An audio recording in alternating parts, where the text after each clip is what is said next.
What do you need? Ask away. Oh, did I say that? I meant that dogs raised me. Giant slobbering dogs from the Anderfels. A whole pack of them, in fact.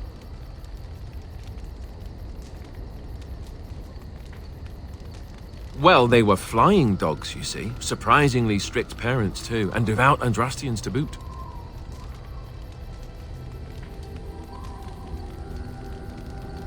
Oh, there you go, listening to me again.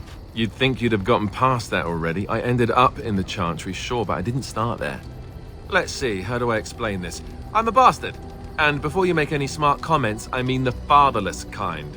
My mother was a serving girl in Redcliffe Castle who died when I was very young.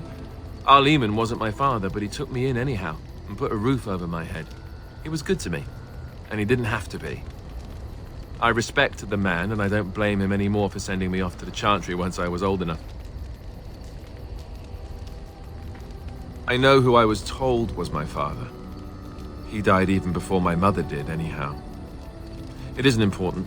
Our Lehman eventually married a young woman from Orlais, which caused all sorts of problems between him and the king because it was so soon after the war. But he loved her. Anyhow, then you, Alessa, resented the rumors which pegged me as his bastard. They weren't true, but of course they existed. The Arl didn't care, but she did. So off I was packed to the nearest monastery at age 10. Just as well. The Alessa made sure the castle wasn't a home to me by that point. She despised me.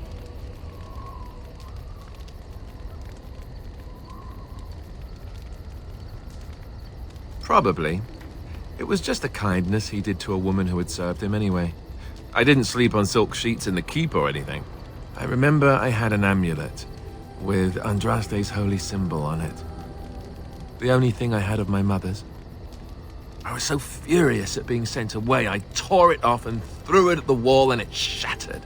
Stupid, stupid thing to do. The Arl came by the monastery a few times to see how I was, but I was stubborn. I hated it there, and blamed him for everything.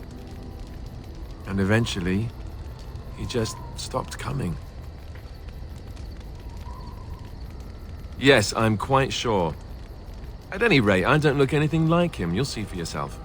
Not that it stopped the rumors any. All I know is that the Arl is a good man, and well loved by the people. He also was King Caelan's uncle. So he has a personal motivation to see Loghain pay for what he did. Anyway, that's really all there is to the story.